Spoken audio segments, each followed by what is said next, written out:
What's going on, everyone? It's Elias here at the Rainy Forge, back with another video for you guys. I got an awesome little project to work on today. We are making two seaxes, and the handles are going to be made out of wood from an old piano. So let's jump right into it. Alright, so the client for these two knives has given me a bunch of keys from an old piano. Here's what they originally look like, and I just took those on my sander and sanded them down. Now, normally these are made out of ebony, and I'm not sure if these are ebony or not. Every bit of ebony that I've ever used has been a lot darker and a lot denser, but these could still be ebony. If there's any woodworkers or guys out there in the comments that know ebony better than I do, let me know if these are ebony or not. In any case, I sanded those down, and I also have the ivories, and these are actual ivory. And then I have this, which is a bit of paneling off the piano. Originally, looked like this, and I just cut it up and sanded all that paint off there. And so this has, on the front and the back, has a little bit of like paneling on there, which I believe is mahogany, although it could also be cherry. And in the middle is some sort of an oak. Now, I might end up sanding this down to the oak, but for now I'm leaving it with this mahogany on both sides. And so as I sand away and do the curves on the handle, it'll have a really nice, unique contrast between the oak and the mahogany there. So I also have these, which are from another bit of paneling. These are also mahogany. These I know for sure are mahogany. So if you look at the two of these together, they're pretty similar. This is obviously a little bit darker than this, but I'm pretty sure that the paneling on the outside here is mahogany. In any case, what we're going to be doing is we're going to be putting together two handles, and we're going to be going with this design for one, and we're also going to be going with this design for the other. Now, both seaxes are going to be exactly the same, except for the hamon line, which of course varies knife to knife since it's more of a natural process. But so the first thing that I have to do here before I jump into making the knives is make sure I have all my handle material in order. Now, I'm going to be doing the ivories later on in the handle process.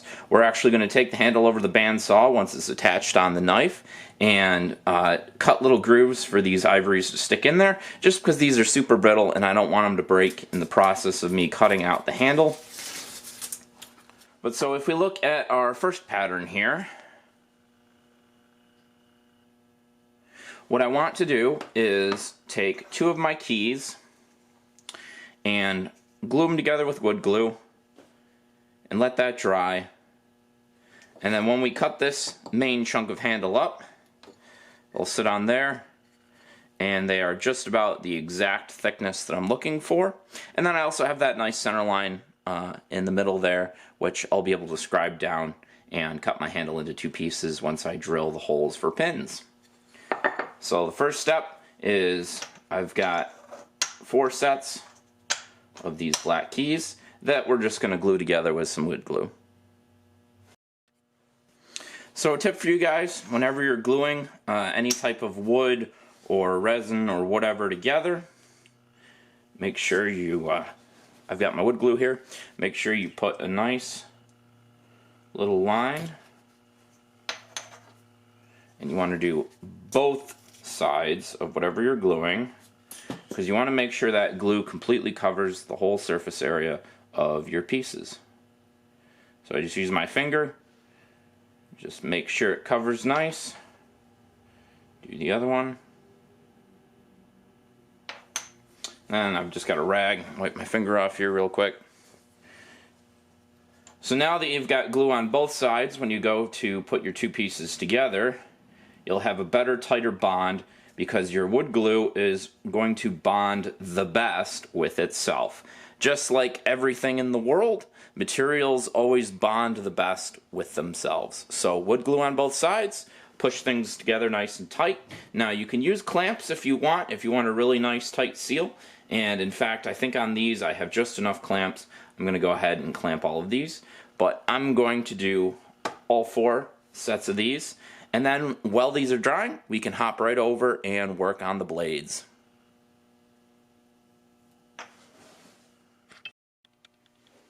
So moving over to the shape of our knives here, I had this cutout that I did a long time ago, and I love the handle shape of this. It fits nicely in the hand, and it has a really nice profile, but of course we're going with the Seax. So we want our Seax blade, but with our nice curved handle. So what we're using here, I've got 3/16 W2. And we are at, I believe this is an 1.5 inches wide. 1.5 inches wide. And so I'm going to take my cutout here and put it up on my steel. And we're going to just trace out our shape here. And this will get modified slightly just to fit that 1.5 inches thickness.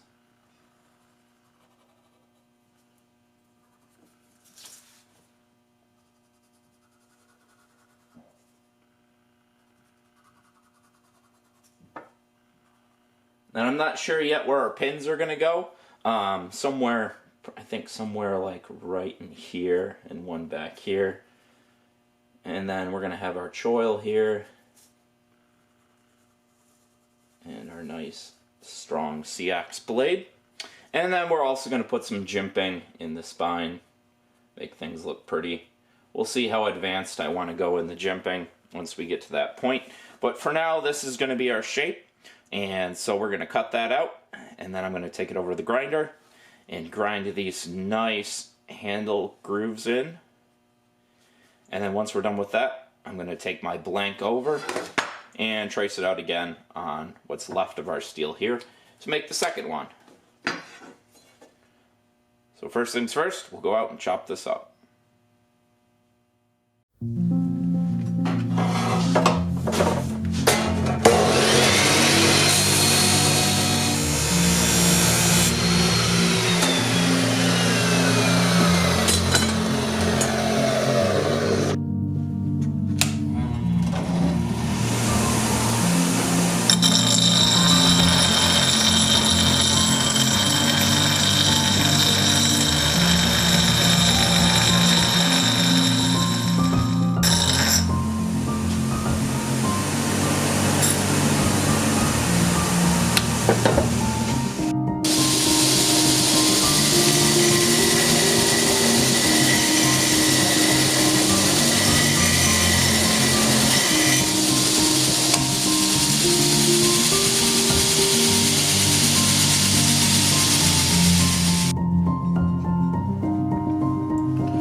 So I have my shape done, and of course we have 2 of them.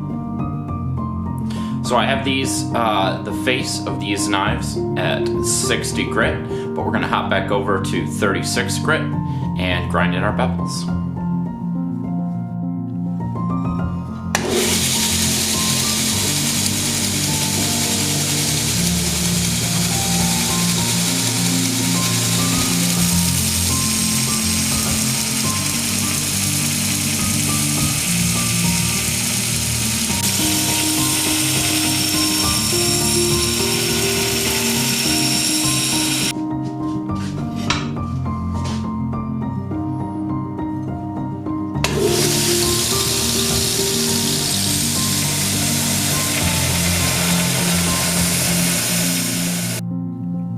So the next thing we got to do with this knife is to put some jimping on the spine, and I'm just going to do some very basic jimping here.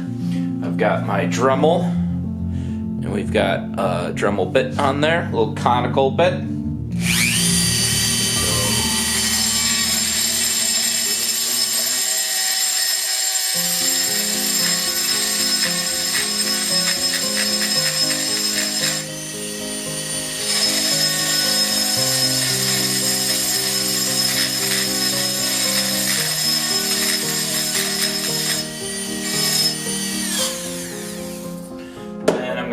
my angle grinder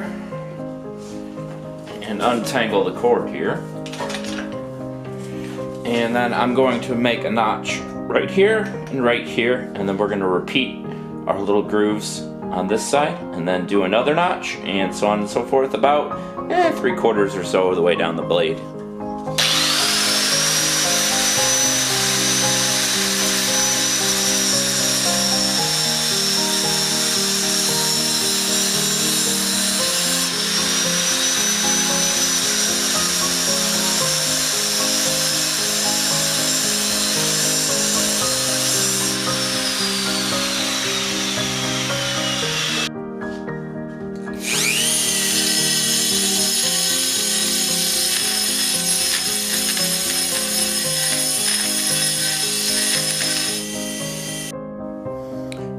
And there we have the gimping. Looks good on the spine. Now hopefully our handle material is dried and we can move on in that process so we can figure out exactly where to drill our pinholes. Alright, so our keys are dry, and I went ahead and sanded them flat. So that little seam of glue, sanded that flat, made sure they're nice and flush. And the first handle that I'm going to glue up here is going to be this one here. And again, we're not going to be doing our ivories just quite yet. We're going to do those once our handle scales are on the knife, just because they're delicate and I don't really have a way to stack them properly to do this knife scale stack here. So as you can see, I have everything lined up. I went ahead and cut my main centerpiece here. And so now we're just going to take some wood glue, just like we did before. Glue everything together. So again, same deal as before with the wood glue. You want to make sure you're doing all sides, so anywhere that is going to be touching, you want to make sure that you have glue. And I just do a nice little dab of glue on there, and take my finger and really rub it into the wood grain.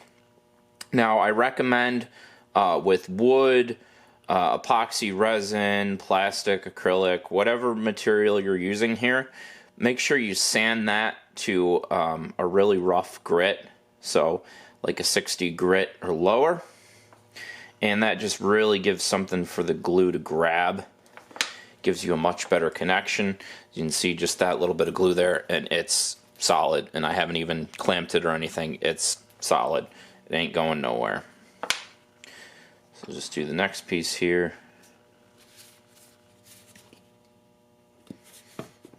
Same general deal.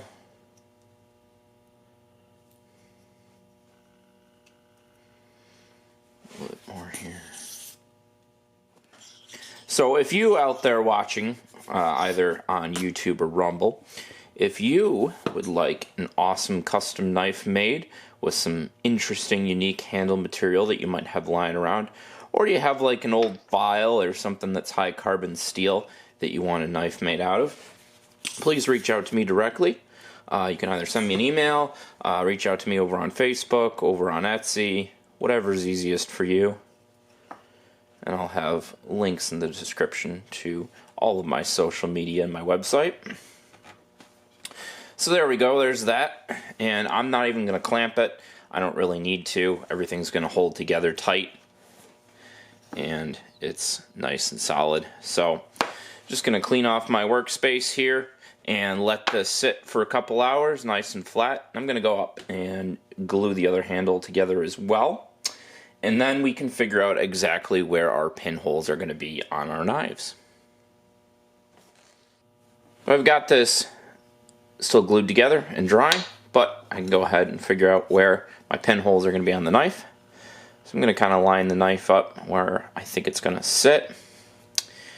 And I want enough material so that I have a nice bit of handle here. Like that. And then I think I'm going to do a pin right here before our break and right here after our break. And I'm not going to do anything in the middle because I don't want to break up this pattern, and there really isn't a good spot to put a pin here. I could try and do it in the middle of one of the ebony keys here, but that would be really hard to get perfectly in the center, and also because of how this pattern is with these two, it would look a little awkward. So I'm just going to do a pin up here and a pin down here.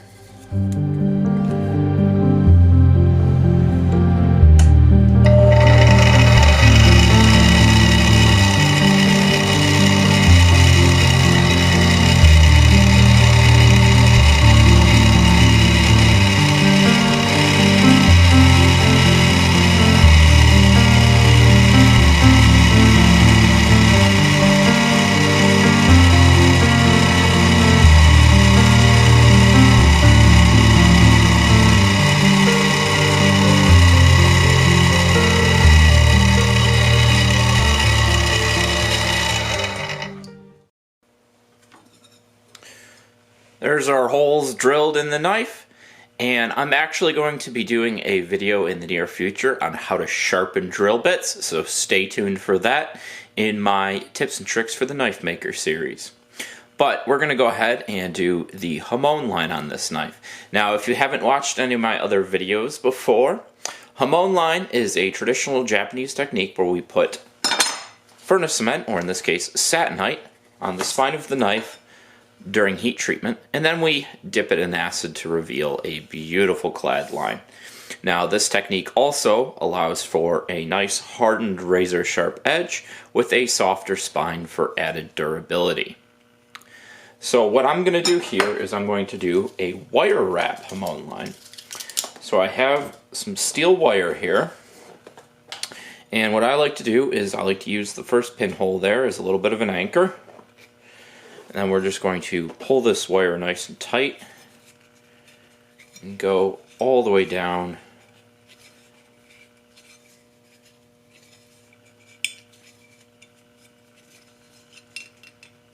keep everything nice and tight. Do a nice wire wrap. Just like that. So now when I go through with the satinite and apply that to the spine, the wire acts kind of like a heat sink and pulls a little bit of heat from the fire, which gives me a little bit more shape to my hamon line. Makes things, I like to call it a smoky hamon line. It just gives kind of some added texture and shape to the hamon line. So I like to just kind of drag that furnace cement down along the blade, and it will actually come up a little bit from the base because, again, the wire acts as a heat sink, and it will pull a little bit of heat up through the knife underneath the furnace cement. And I'm just going to do the other side like that, and then we'll jump right into the forge to do the heat treatment.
Alright, so while I have the knives sitting in my toaster oven tempering at 350 for an hour, I'm going to jump over and start working on the sheaths for these two knives.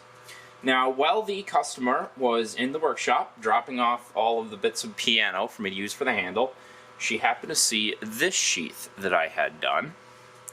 She really liked the texturing that I have going on with this one, so we're going to do something similar but a little bit different with the two sheaths for these knives. Now the first thing I'm going to do is I'm going to take a screwdriver here and my tooling hammer, and I'm going to go ahead and put my logo on the sheath.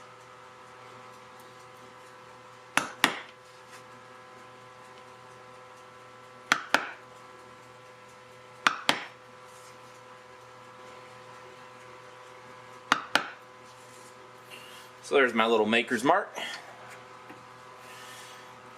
And then I'm going to take that texture tool and I'm going to go all the way around the edge of the knife, and I'm going to do 2 passes, or knife, all the way around the edge of the sheath, and I'm going to be doing 2 passes. So when it's done, it's going to come out about that far and have a really nice look.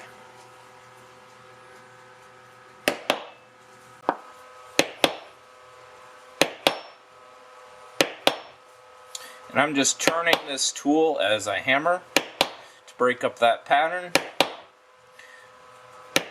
make it look like a nice texture and not an actual pattern.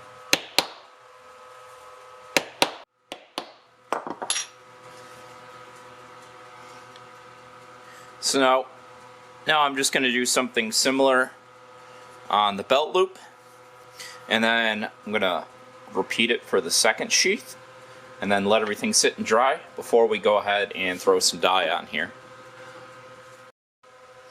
Alright, so I let the sheath sit for a couple hours and dry. I'm going to go ahead and do some dye. So I'm going to start with black. Just very carefully do my borders.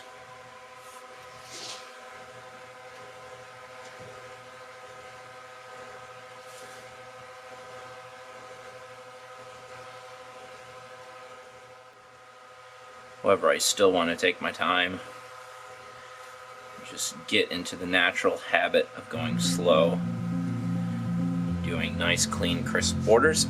Then I'm also going to do the top of the sheath here, anywhere where the leather is not going to end up meeting, because we're going to end up trimming after we glue everything together. So we only want to do black dye right on the top here. Alright, now I'm going to switch over to my dark brown. And if you watched my last video, I talked about this little trick technique. We're going to do the same thing here. Grab a new swab for my dark brown. I'm going to flip my sheath over. Let's get just a little bit of dye on my swab here. And then I'm just going to apply this dye as much as I can, rolling the cotton swab as I go, to really get that dark brown dye completely off the cotton swab. As much of it off of there as I can. So now when I flip the sheath back over, and I go along and do the edges with my dark brown, I get a nice little transition and not a straight line. So I want to just color in where my texturing is here.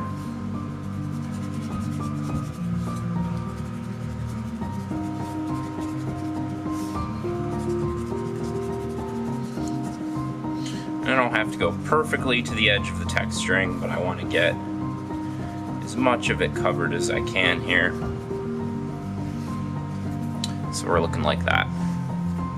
Now I'm going to get a little bit more dark brown on my swab here, and I'm going to go along the edge here and just try and really get that dark brown in along that edge groove and make it completely disappear.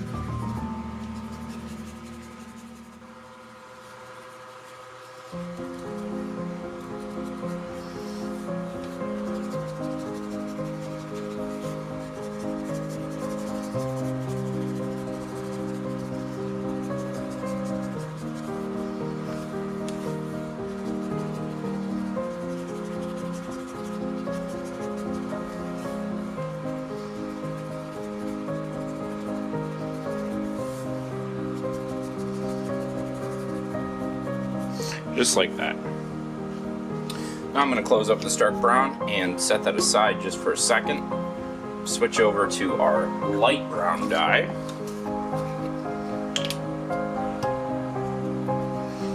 And with that, we're going to go over the entire sheath, except for the border, our black border.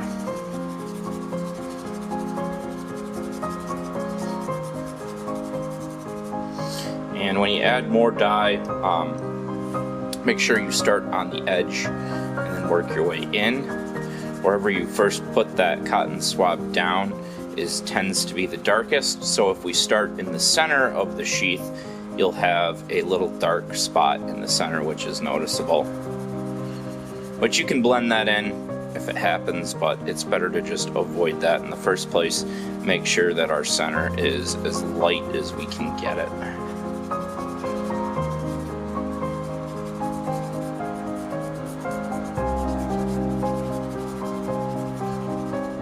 So there you have it. Now we're going to go ahead and go back over to our dark brown, finish coloring in the back, and then do the exact same thing for our little belt loop and let everything dry again. So I'm going to go ahead and do all that, and I'll be right back. So I let everything dry. I've got my 2 sheaths and the belt loops. And so the next step that we got to do here is I'm going to go through with this. And this is Antiquing Finish by Fibings. And I just take a plastic brush, get a little bit of this on here, and we'll do this one and just go ahead and get right in all of our texture along the edge. I want to try and stay out of the middle as much as I can. It's okay if I go a little bit in the middle, but I don't want to coat the middle. And I usually just get a pretty healthy amount on there and just kind of really load the brush up with it. Brush it in to all that texturing. Now you want to make sure you're not pushing down too hard with your brush, because we don't want to put any marks in the leather. And the hard plastic does tend to leave some scars. So just very nice and light. Just brush that in. And I'm going to do the same thing with the other sheath, obviously, and the 2 belt loops. Just show you this process here real quick. Alright, once that's all in there, I take a wet cloth and I just clean off any extra bit of that. And once this dries again, I will have to go back over and do the edges again with the black, just because that dye does not like holding for whatever reason. I've never had an issue with the brown dye, but for whatever reason the black dye tends to come off when you wipe it. So there's that, and it'll actually look like that when it's done. It'll be nice and shiny and polished. But so I'll do the other ones and set that aside. And then we also have, in the meantime, while we're waiting for those to dry, we have our handle material here. Now what I have to do here is we're going to go through with the bandsaw and cut off the excess keys, and then take it over to my grinder and sand everything down nice and flat and flush and pretty. And then we'll go ahead and drill our holes for our handle, draw out our handle shape, and finish off our knife.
So now that we have our knife cleaned and polished, we're going to dip it in ferric chloride for 5 seconds.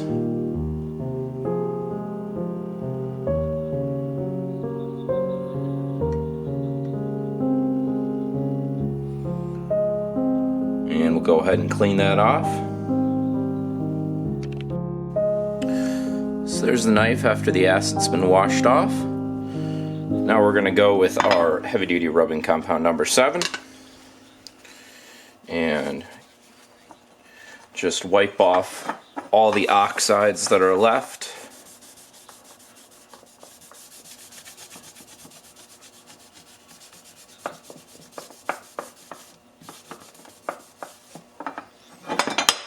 Then we're going to take this knife back over to the polishing wheel, polish it up, dip it in acid, clean it up, and do this whole process another 2 or 3 times until that hamon line gets where I want it to be.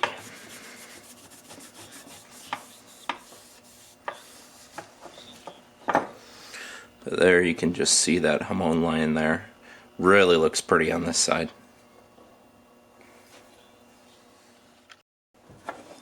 So there we have it, 3 cycles. Absolutely incredible hamon line. I'm very happy with how it turned out. The wire wrap technique definitely makes a huge difference. So now we've got our chunk of handle material in our knife. We'll go over and drill some holes and cut out our handle and glue everything together. Now going back through, I remember I talked about keeping this this like laminate piece of, I believe, mahogany or cherry. When I went to make everything flat and flush, I already started to remove a little bit of that and get down to the bare wood. So I think I'm actually going to go ahead, once we start grinding on this handle, and completely take that off and just get down to our oak center. Which in that case, if we go with brass, it's not going to pop as well as I want. So I think I'm actually going to use steel pins for the 2 of these knives. And that'll just really, really make those pins pop. And also it always looks good when you have a nice shiny steel blade with steel pins. Kind of pulls everything together. So we're going to go over to our drill press and get some holes drilled.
So before I go ahead and cut this in half, I'm going to go ahead and sand the front here so everything is nice and even, and I'm going to get that all the way to a nice polish because it's basically impossible to polish that up once you have your handle scales glued onto your knife. So the best thing to do is to do it now before we glue on the knife.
So I have my handle scales and I have my knife, and I went ahead and put my little maker's mark in there.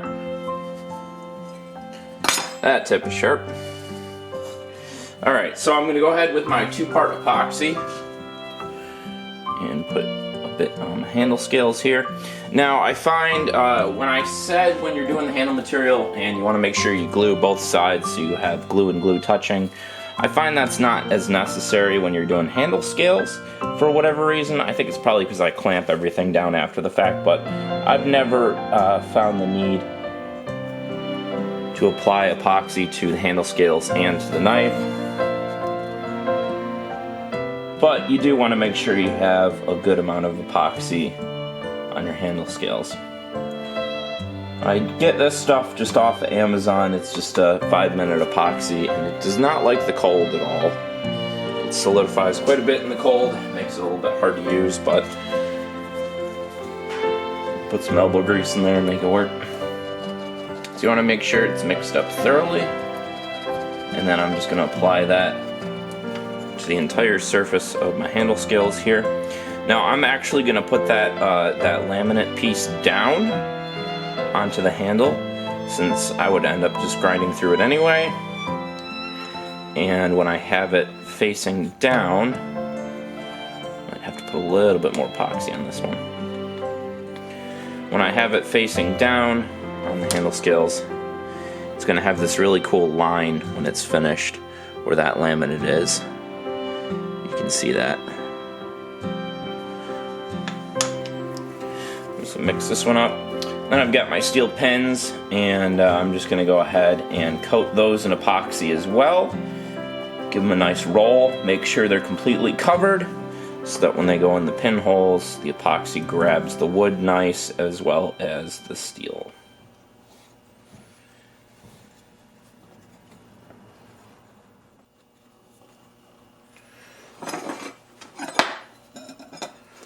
And we'll stick them together in the knife. And I find you always want to, before you apply epoxy to your handle scales, always put them on the knife with the handle pins and make sure everything fits. Because once everything's covered in epoxy, it's a bit of a mess and kind of hard to work with if you need to adjust anything. So just a little tip for you guys. Save yourselves a lot of headache if you're new to knife making.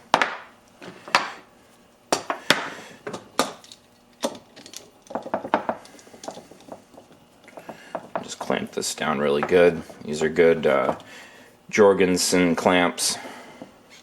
You can get these at Lowe's or online. I'm sure Amazon probably has a better price, even though I absolutely despise Amazon. I'm sure I'll be doing a video ranting about Amazon at some point in time. But I absolutely hate Amazon, and I try and buy from actual companies if they have a website directly. So there we go. Those are our handle scales on there, and we'll just let that glue sit. Usually you want to let it sit for about, I say like 2.5 hours before you start working with it. Although on a day like today, when it's nice and cold, it might end up solidifying a little bit faster. Now this epoxy, this 2-part epoxy, it's called DevCon Home. And like I said, you can get this on Amazon, 5-minute epoxy. It does not like the cold. It likes to solidify in the cold, which is good once it's on the knife, of course, but not great when you're trying to squeeze it out onto the knife scales. This epoxy will loosen up with heat. So if you ever need to pull your scales or whatever, just stick your whole knife in the oven on a low heat for a little bit at a time, and that'll loosen the epoxy and you'll be able to pop the handle scales off. Or if you have a pin that needs to get adjusted or whatever the case may be, just a good tip for you guys if you're using this epoxy. Great way to work with it. And I actually really like that feature. So, like I said, we're going to let this sit for a couple hours, and let's hop back over to our sheaths. So I have the sheath nice and dry. I went and put another coat of black around the edge, wherever it faded off. Same thing with the belt loop here. And I'm just going to hit these on the buffing wheel real quick.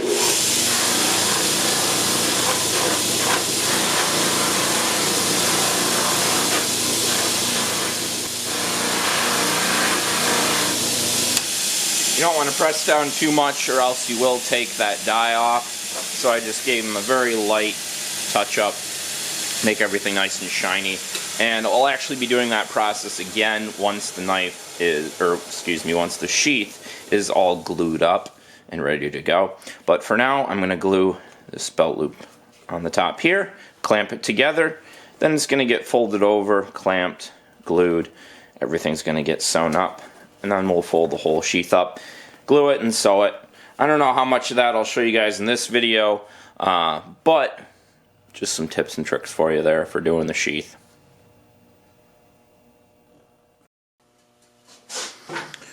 So I got the handle glued on, and before we cut our little grooves for our ivories, we're going to go ahead and just sand both faces nice and flat, as well as their spine, and do this main big groove here.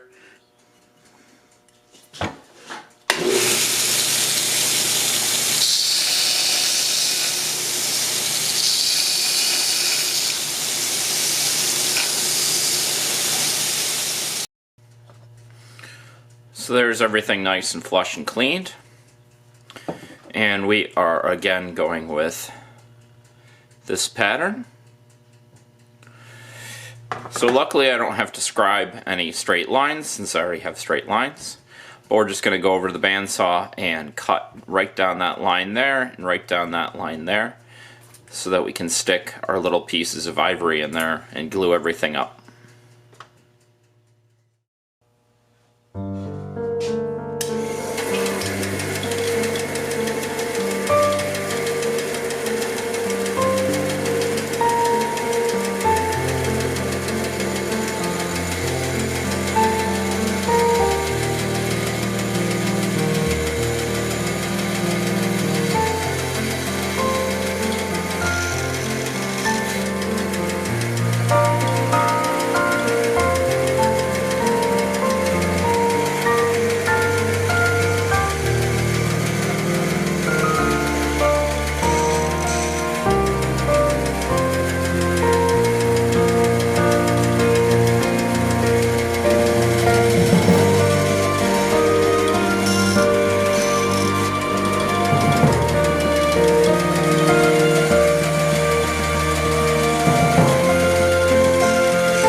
Now we're going to sand these down and stick them right in those grooves that we cut.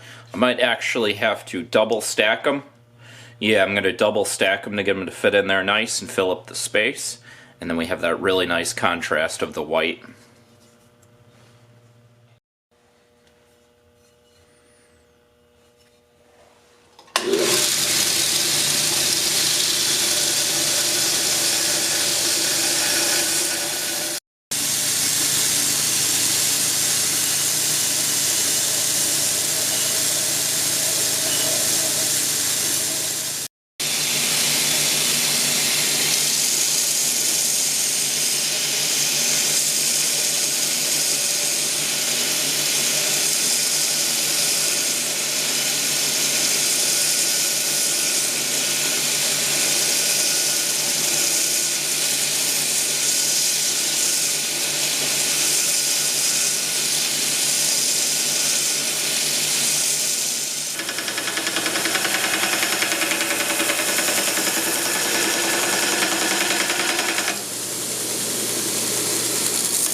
Alright, so I got the sheath done here, and I got my knife just about done.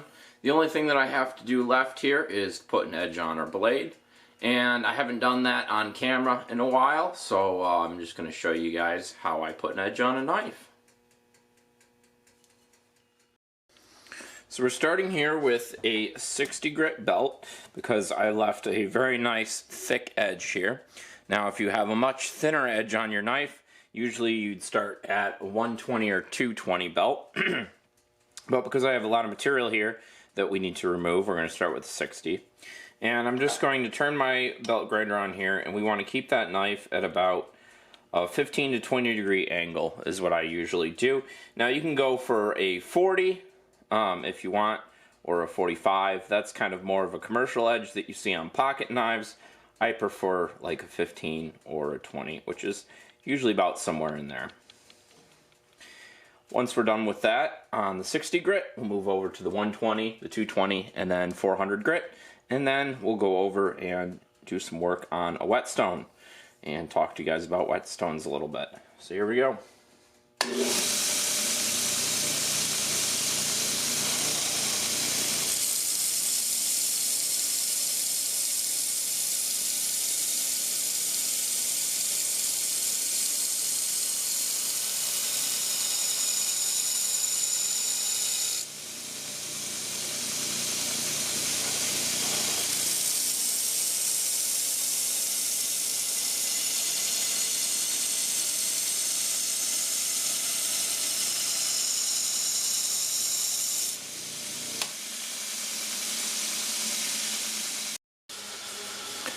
So I got that edge ground to 400 grit,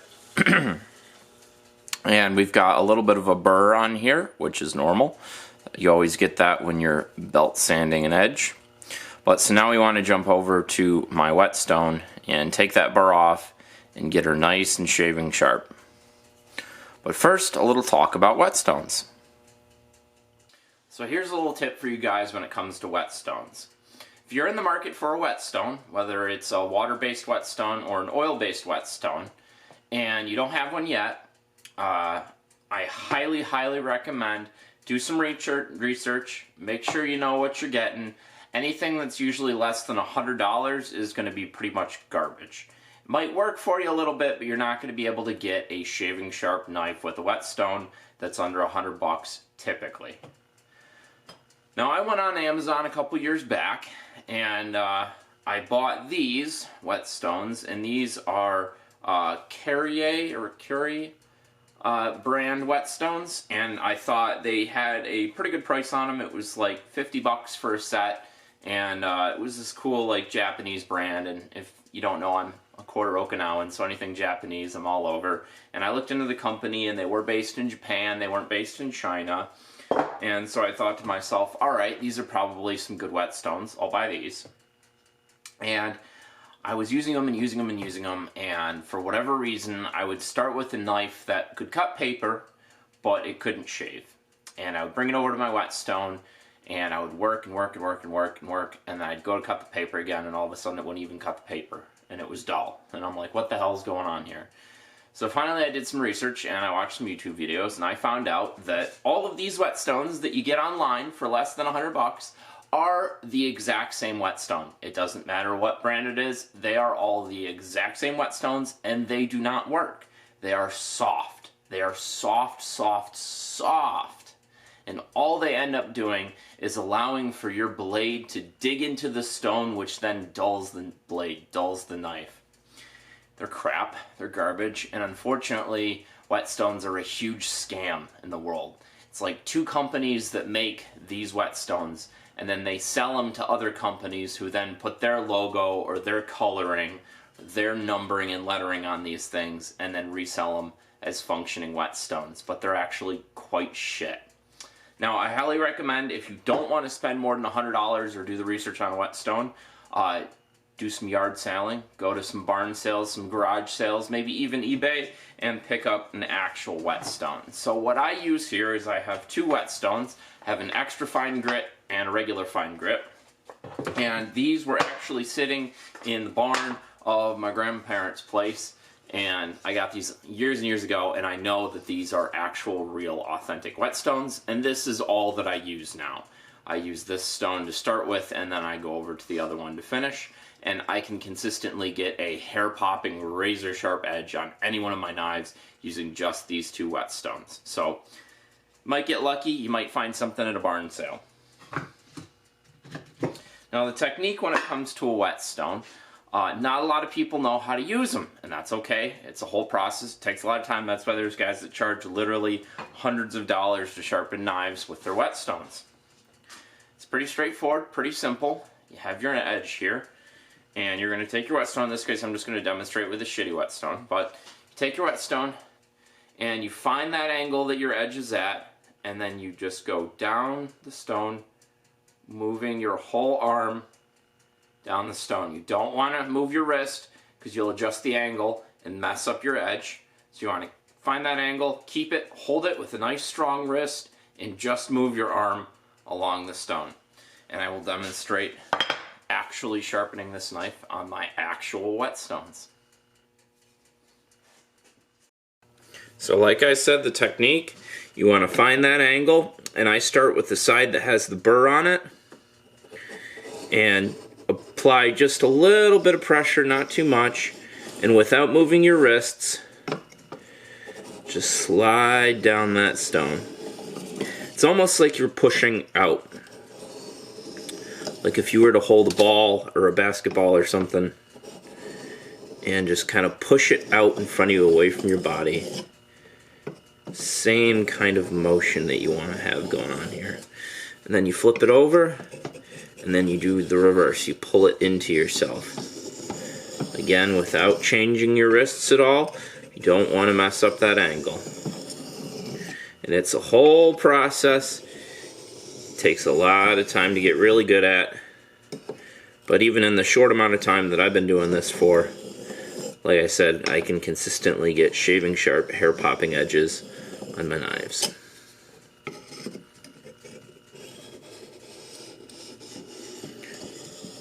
And if you have the right angle, you'll actually feel it as you're sharpening.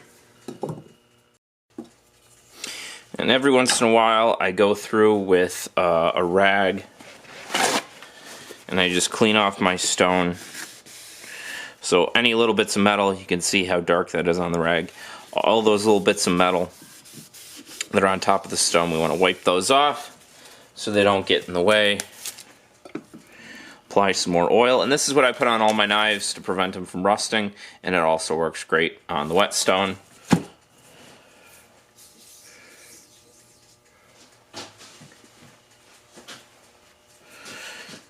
Like I said, same concept. You just keep that angle and just push the blade with minimal pressure.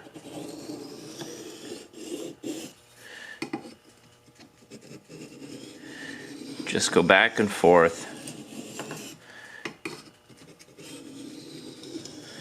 And then I will just feel the edge very lightly so I don't cut myself, obviously. But mainly what I'm doing is I want to feel for if there's a burr or not. I've got a little bit of a burr here on the bottom. So we're just going to take that and do one more pass.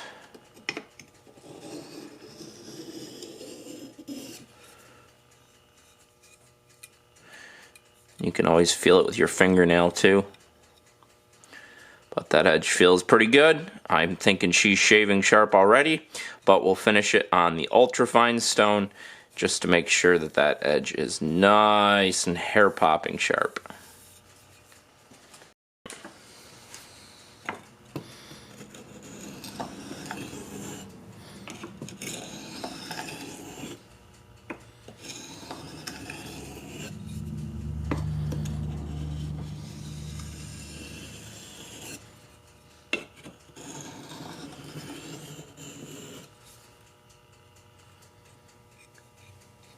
Alright, and I'm just going to hit it with the honing rod here real quick.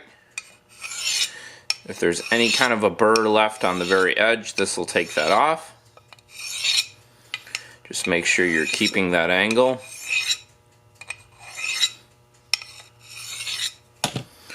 And then I'll also hit this knife on my strap. But she feels like she's pretty stinking sharp. So I'm going to show this knife off to you guys and give her the old sharpness test.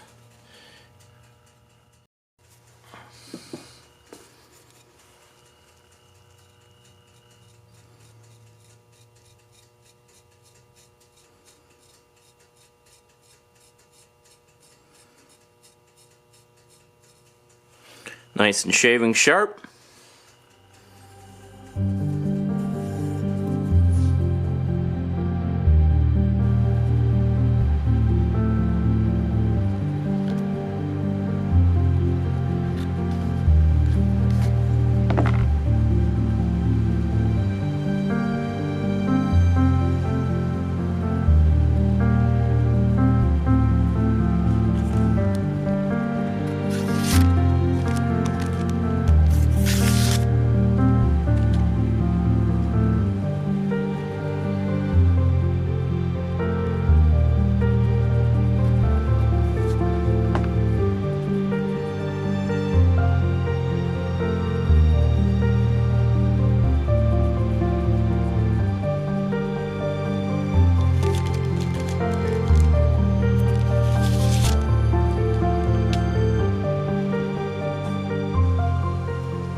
Thanks for watching till the end of the video and coming along with me on this journey making these two awesome Seaxes. If you'd like something custom made, please reach out to me directly. Links in the description below to my Instagram, Facebook, Etsy, and website. If you're watching me on YouTube, why don't you go ahead and hit that like and subscribe button. And if you're watching me on Rumble, welcome to the new channel on this platform. Please go ahead and also hit the like and subscribe button to help me get the channel growing.